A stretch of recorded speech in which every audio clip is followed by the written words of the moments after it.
Muy buen día para todos y todas. Espero que se encuentren muy bien. Con el gusto de saludarles una ocasión más, Raúl Ruiz Temis. Es un gusto poder estar con ustedes. Vamos a hablar de una temática que tiende a quedar relegada, cuando no olvidada, en los grupos, los escenarios de estudio y que pertenece propiamente a la historia del movimiento psicoanalítico. La temática es sobre las asociaciones y las sociedades psicoanalíticas que han existido prácticamente desde la inauguración de nuestra disciplina como tal.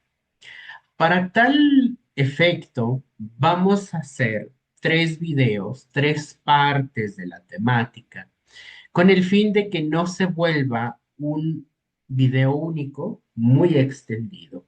Vamos a hacer las tres secciones. En esta ocasión abordamos la primera parte, que son las primeras agrupaciones. Para el segundo video hablaremos sobre el escenario francés, esas sociedades, grupos, asociaciones que se formaron principal, pero no exclusivamente en Francia, específicamente en la zona de París.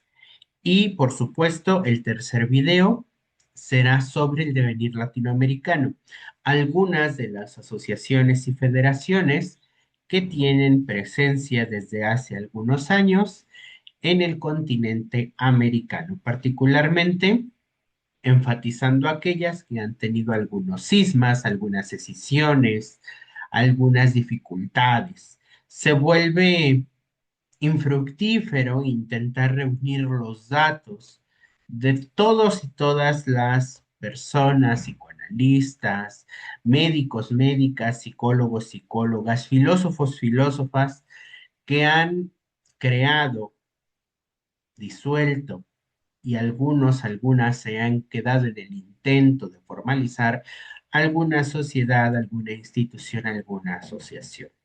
Conocer esta temática me parece importante precisamente porque nos ayuda a entrever cuáles son los avatares comunes, frecuentes, incluso podríamos decir reiterativos, que vienen presentándose cuando intentamos crear una institución, una asociación, un grupo psicoanalítico.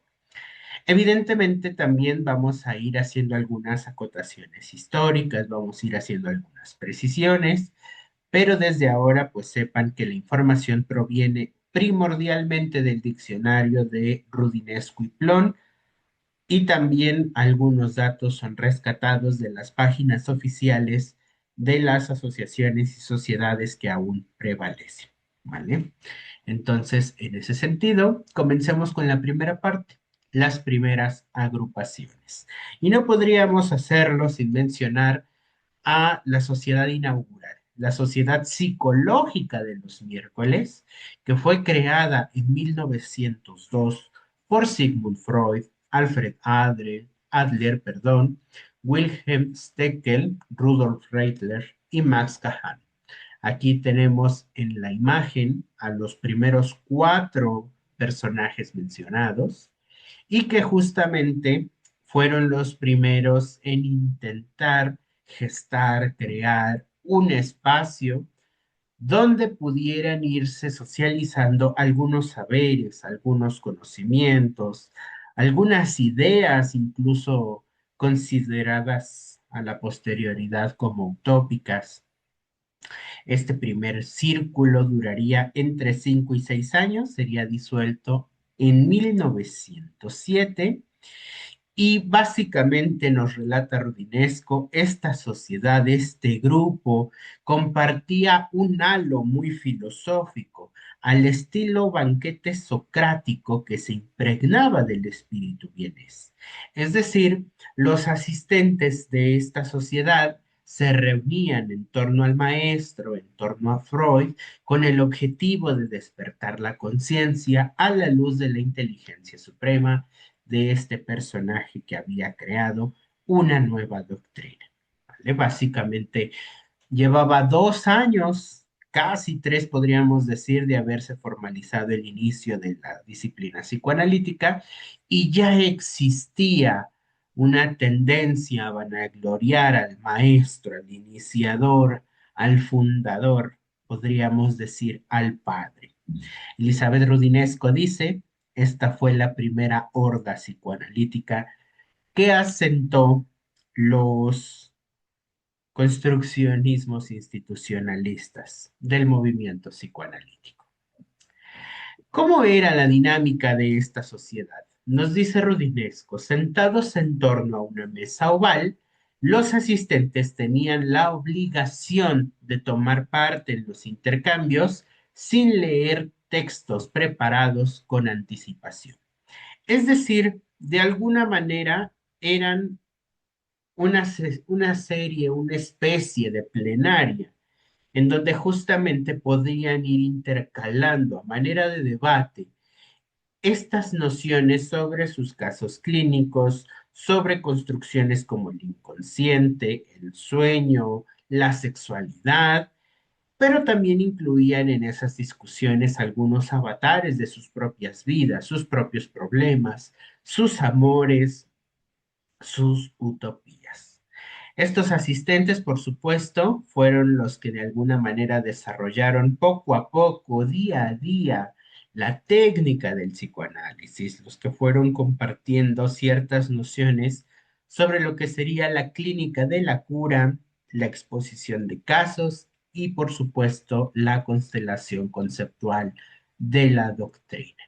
Es el entretiempo de los primeros escritos, por ejemplo, los tres ensayos para una teoría sexual, el chiste y su relación con el inconsciente, la psicopatología de la vida cotidiana que conocemos freudianamente y, por supuesto, quien destaca mayormente, pues es Freud.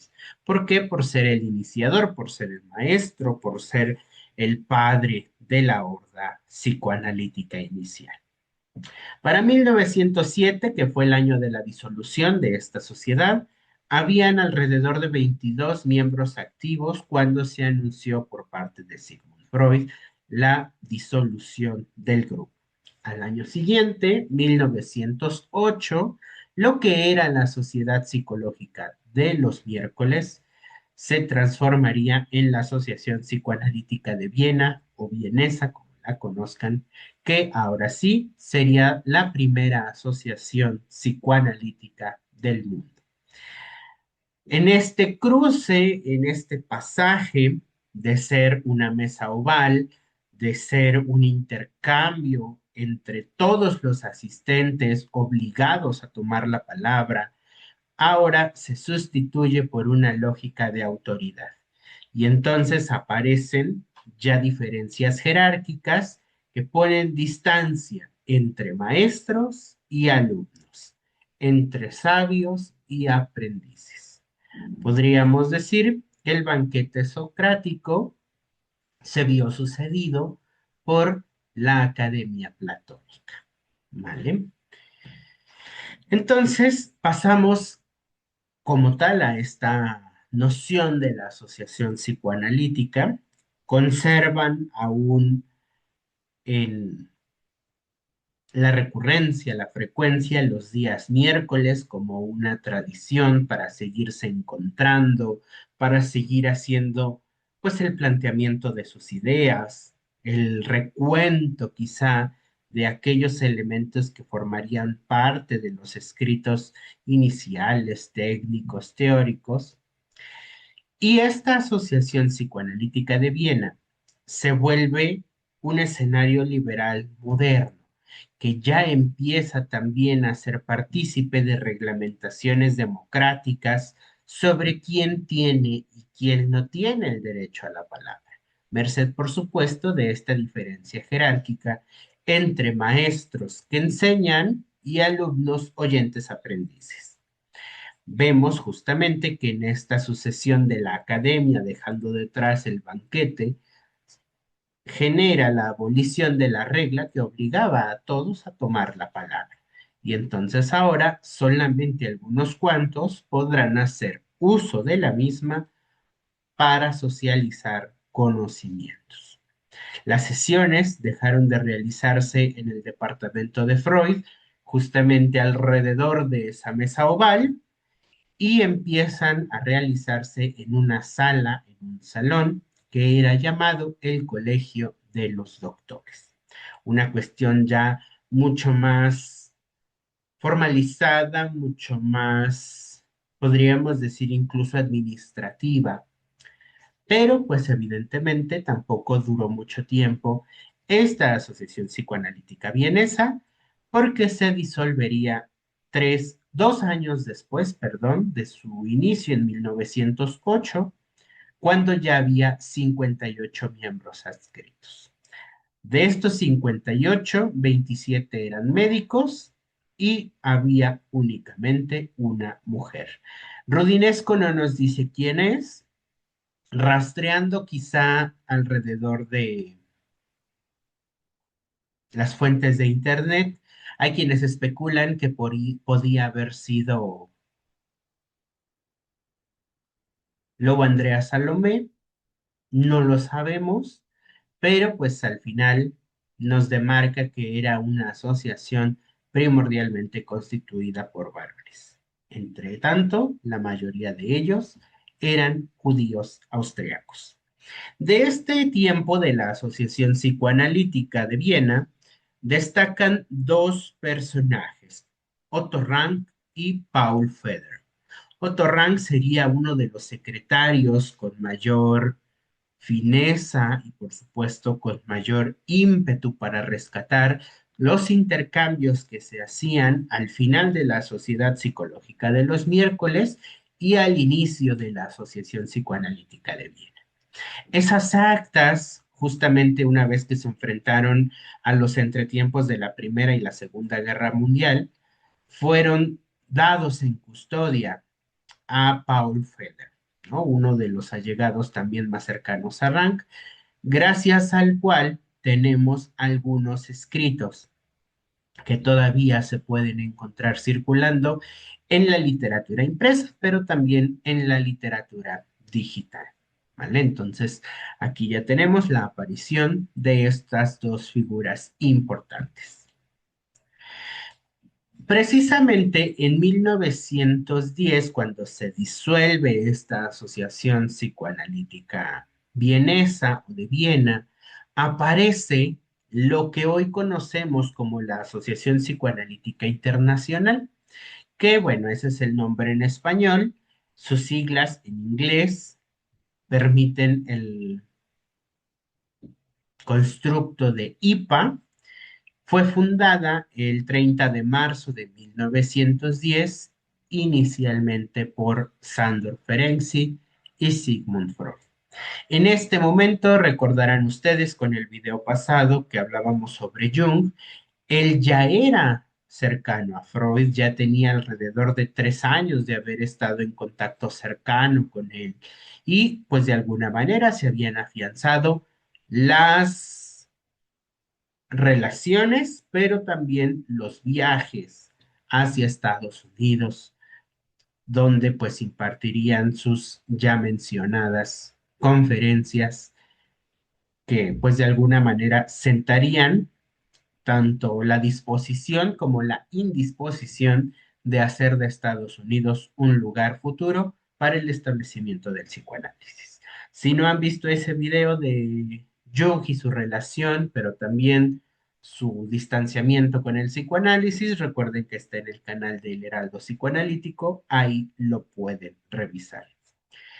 La Asociación Psicoanalítica Internacional operó con las siglas IPV, que era justamente en el idioma original, en alemán, hasta 1936, ¿vale? ¿Por qué? Porque justamente fue cuando los psicoanalistas, en los albores de lo que sería la Segunda Guerra Mundial, se exilian en Gran Bretaña y a partir de ahí usarían el nombre oficial en inglés. Cosas curiosas que tiene la historia del movimiento psicoanalítico, los franceses para ese momento se opusieron a que la internacional adquiriera el nombre en inglés y entonces ellos hicieron, haciendo uso quizá de la influencia que tenían, tal vez no muy afianzada para ese momento, que su denominación en territorio francés, sobre todo parisino, fuera pues justamente en ese idioma, ¿vale? Entonces, curioso, por eso de pronto pudiéramos encontrar algunas variaciones en la nominación, pero se siguen refiriendo a la misma IPA. Cuando se erige, cuando empieza la construcción de esta institución, Sandor Ferenczi afirmó la necesidad de hacerlo con disciplina y sobre todo con racionalidad.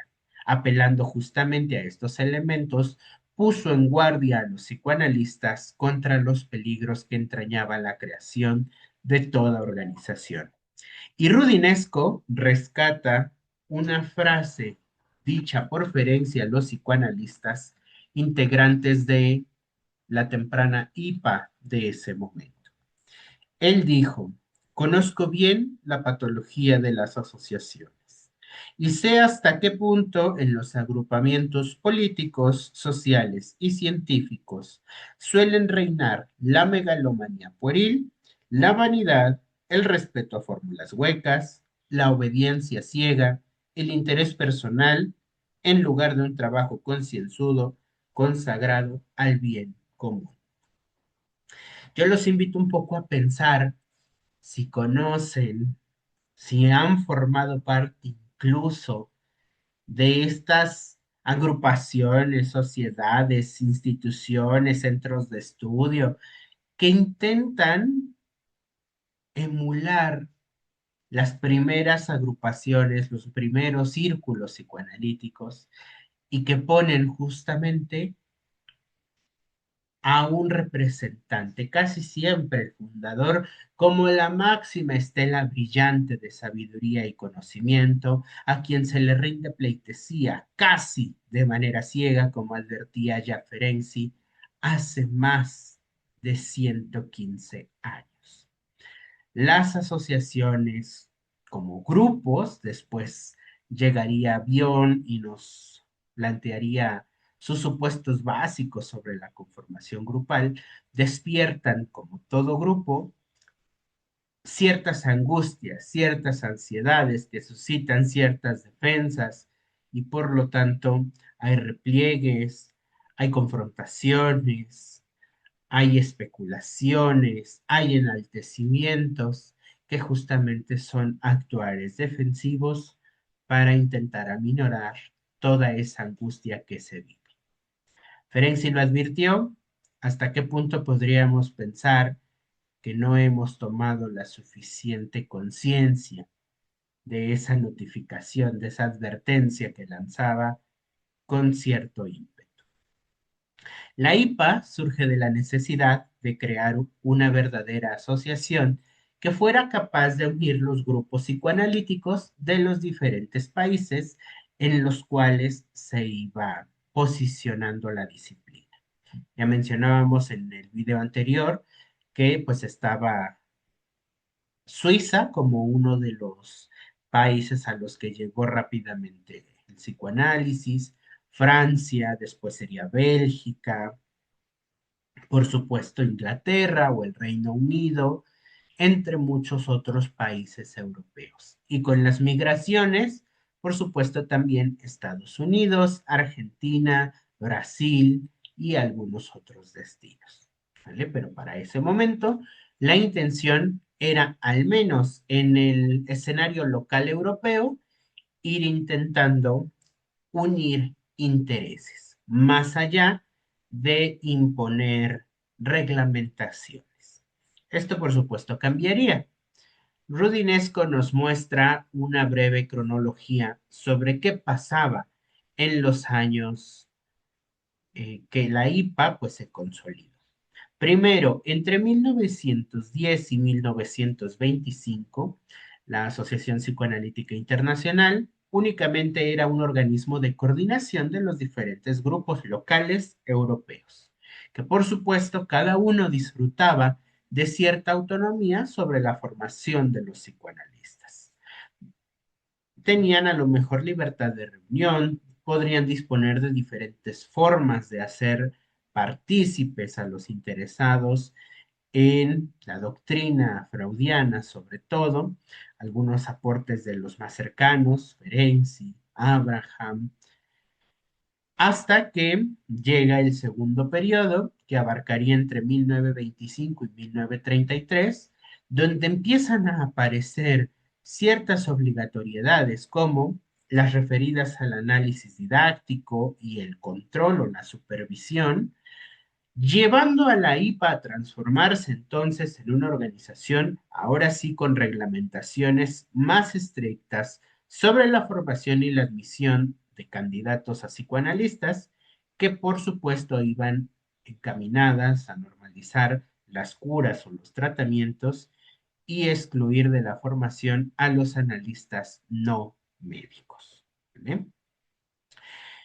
Evidentemente, aquí todavía imperaba una noción importante sobre si podían los legos o no ejercer el psicoanálisis. Freud muy rápidamente, de alguna manera, se vio como partidario de los psicoanalistas prófanos, como los llamaba, o no médicos, y eso también permeó la lógica institucional. Sin embargo, empezaron a calificar de transgresores a aquellos y aquellas analistas que no seguían la doctrina freudiana, sobre todo en los aspectos técnicos. Podía haber diferencia y pluralidad en el pensamiento teórico, pero no en el abordaje clínico, en la aplicación técnica del conocimiento psicoanalítico.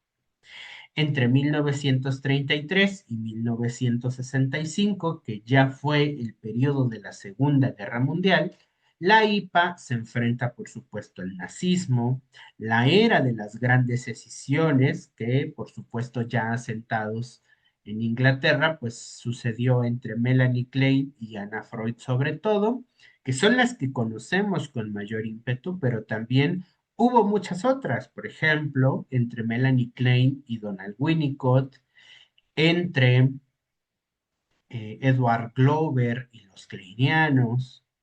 Entonces, bueno, tendremos oportunidad también de hablar un poco sobre el devenir del psicoanálisis inglés. No lo incluí justamente en esta serie de videos, precisamente esperando a que lleguemos a un momento donde en el Heraldo Psicoanalítico podamos hablar de todas estas controversias, ¿vale? Pero bueno, además de esto, también la IPA se fue enfrentando a la diversificación de los intereses profesionales de las diferentes sociedades afiliadas, creando entonces los comités, subcomités, comisiones y subcomisiones que de alguna manera pudieran seguir regulando la aplicación de la técnica y por supuesto que no se vieran invadidos por transgresiones que atentaran contra la herencia freudiana, ¿no? Sobre todo después del acaecer del iniciador. A partir de 1965, la IPA se ve atravesada por numerosas crisis y fue dejando de ser el único poder institucional del freudismo en el mundo. Sufrió la competencia de múltiples escuelas de psicoterapia que habían venido dándose no solo a partir de disidentes y detractores del psicoanálisis, sino también por quienes nunca comulgaron con nuestra disciplina y por lo tanto fueron perdiendo el monopolio de la legitimidad psicoanalítica o freudiana, como lo denomina Rudinesco. ¿Cuáles fueron las escuelas de psicoterapia que primordialmente dieron afronta a el psicoanálisis como un movimiento y disciplina? Las líneas de la psicoterapia conductual y la psicoterapia humanista, ¿no? De hecho, se dice que la psicoterapia humanista fue la tercer fuerza del conocimiento psicológico justamente para estas décadas, porque ya había al menos 6 décadas de conocimiento psicoanalítico, ya había prácticamente casi los 100 años de haberse afianzado el primer laboratorio de psicología experimental y por supuesto ya había detractores tanto de un lado como del otro. Y entonces aparecen estas figuras como Pearls, como Rogers, aparecen también algunos de los movimientos sistémicos, tanto en Estados Unidos como en Europa, que fueron generando la diversificación de la aplicación técnica de los conocimientos que pues remitían a la clínica del tratamiento psicológico. Entonces, si bien ya dijimos en algún video anterior que el psicoanálisis no forma parte de la psicología, sino que son disciplinas autónomas e independientes, sí hubo entrecruces justamente por todas esas figuras que salían de una disciplina para entrar a otra o se beneficiaban justamente de los intercambios que todavía en ese momento no eran quizá tan hostiles como los podemos ver hoy en día. A finales del siglo XX, es decir, ya cuando estábamos haciendo la transición a el nuevo siglo y por supuesto también al nuevo milenio, ya estaba la IPA con presencia implantada en 32 países, sumando aproximadamente una cifra de 20 psicoanalistas reconocidos justamente por esta asociación internacional a partir de las diferentes sedes locales de cada región, la americana o estadounidense, la argentina, la mexicana, la Asociación Psicoanalítica Francesa, etcétera, ¿vale? Con todo este recorrido, nos va quedando claro que la IPA siempre en su trabajo como institución busca invocar a Freud, admitiendo sí en su seno institucional las divergencias doctrinarias y todas las corrientes que se basan en el freudismo. Sin embargo, si en algo no cede la IPA es precisamente en todas esas modificaciones técnicas. En palabras de Rudinesco, veda las transgresiones y, por supuesto, sigue a partir de sus comités y subcomités controlando e imponiendo el sistema de estandarización mundial sobre la reglamentación técnica del acontecimiento clínico. Las sesiones de duración de 50 minutos, preferentemente los periodos de recurrencia y frecuencia de 3 a 4 sesiones por semana para que se considere un tratamiento psicoanalítico. Del lado derecho les dejo la imagen de algunos de los presidentes y presidenta que más han llamado la atención a lo largo de la historia de la IPA. El primero de ellos, Jung, ya lo sabemos, ya lo dijimos, que fue considerado por Freud como un heredero. Evidentemente la historia demostró que no necesariamente fue así.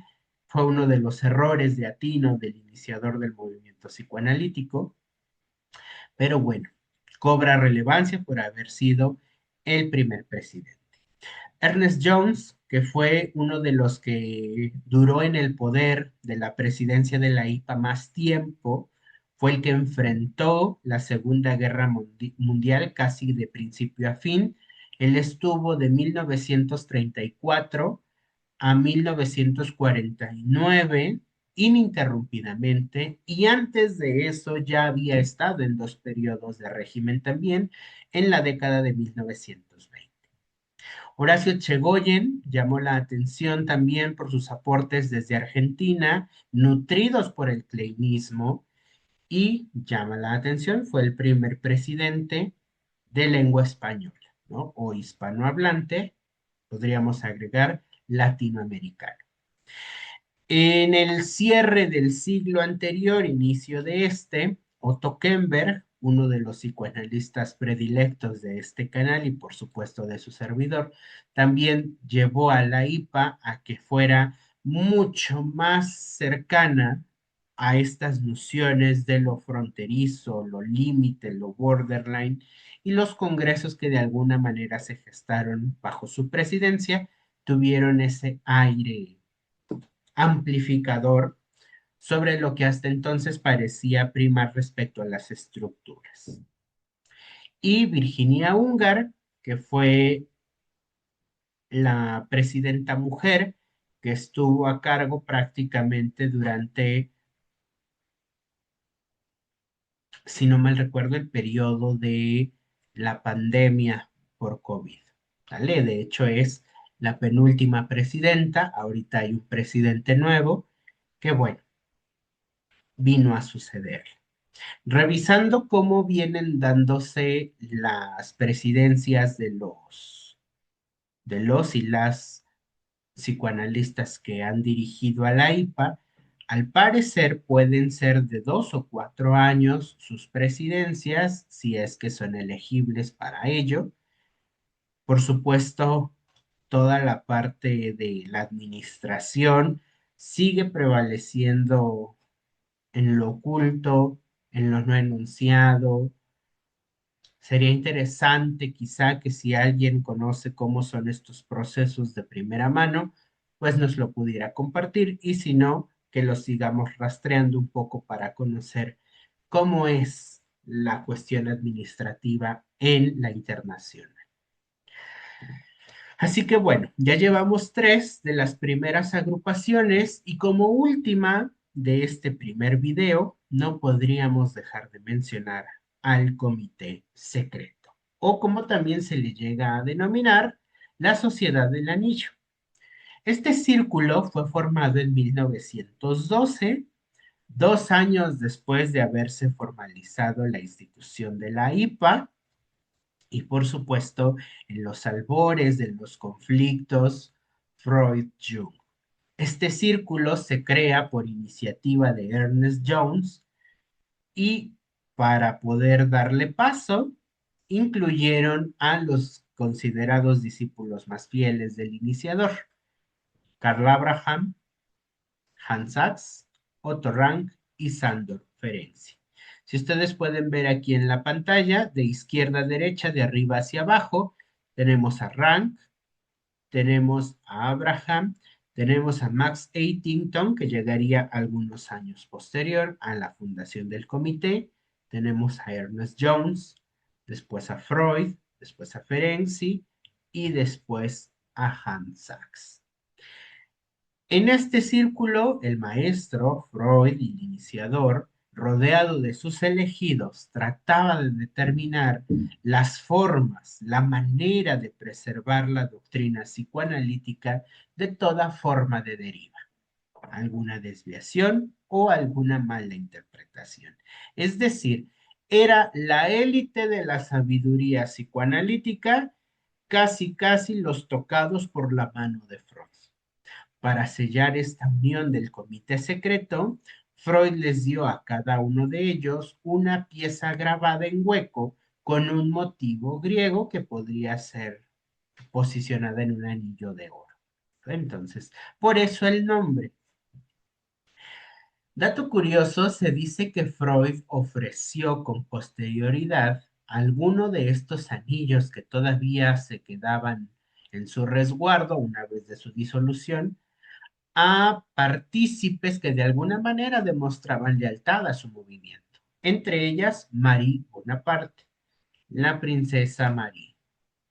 Entonces, llama la atención cómo justamente, incluso pese a mucho de lo objetable, podemos seguir viendo grupos que intentan emular este tipo de procederes a partir de suscripciones, a partir de la entrega de libros, a partir de beneficios exclusivos. Y nos sigue entonces insistiendo una pregunta. No hemos aprendido aún a formar sociedades psicoanalíticas, a formar grupos de estudio que vayan a un escenario más allá de un cúmulo de seguidores. Tal vez hoy la virtualidad nos muestra con más facilidad lo que de por sí ya existía de manera más encubierta o menos fehaciente, al menos a primera vista, desde hace más de un siglo. Este comité es considerado como el laboratorio imaginario de un ideal imposible de pureza doctrinaria y, por supuesto, a la par, un lugar de poder paralelo a la dirección de la IVA. ¿Por qué? Porque si bien ya llevaba 2 años cuando se inició el comité secreto de funcionar la IPA, también ya se iban dando cuenta que, por ejemplo, Jung empezaba a, vamos a usar la metáfora, llenar de impurezas el movimiento psicoanalítico, hasta que pues definitivamente él decide retirarse y fundar su propia línea de pensamiento. El comité poco a poco se fue viendo afectado por los conflictos que se pretendían evitar cuando fue creado. Es decir, hubo conflictos entre los discípulos judíos y Ernest Jones, que era el único que no era judío, entre los berlineses y los austriacos, sobre todo para considerar a los aspirantes homosexuales para ser psicoanalistas. Los berlineses decían que no, que definitivamente no eran candidatos idóneos, mientras que los austriacos decían que no por ser homosexuales necesariamente debían de ser calificados como inapropiados.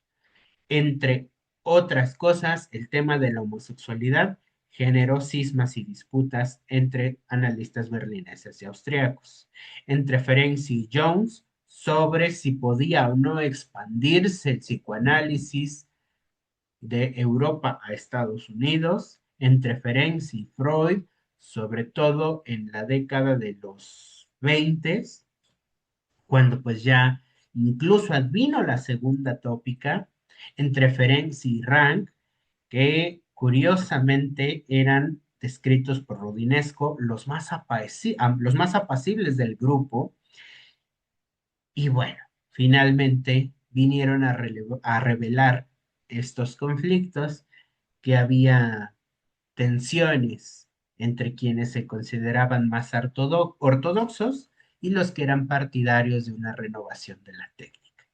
Por ejemplo, a Freud no le hizo mucha gracia que Ferenczi intentara crear modificaciones a la técnica, denominándola como activa, o que incluso hubiera una implicación afectiva a partir de la simpatía o lo que hoy conocemos como empatía. Eso, por supuesto, fueron elementos que generaron tensión en el comité secreto. No duró sino máximo 15 años, siendo disuelto en 1927. A partir de este año se dice, de según Rudinesco y Plon, que Otto Rank decide dar carpetazo a su participación en el movimiento psicoanalítico y por consecuencia dejar toda la doctrina freudiana de lado para seguir su camino como médico. Es ahí donde podríamos situar quizá la ruptura de Rank con el psicoanálisis. Si se dan cuenta, estas primeras asociaciones están rodeadas, están hechas alrededor, están situadas tomando a Freud como figura totémica. Es Freud su iniciador o su partícipe o su garante. Vamos a ver en el siguiente video cómo fue el escenario francés. Hasta aquí vamos a dejar esta primera entrega. Si ustedes tienen algún elemento adicional, algún elemento que quieran sumar a lo ya dicho, será bien recibido, lo pueden dejar en los comentarios y por supuesto lo comentamos en la cajita de discusión, de socialización, de compartir saberes múltiples. Por ahora es todo de mi parte. Nos vemos en el siguiente video, en la segunda parte.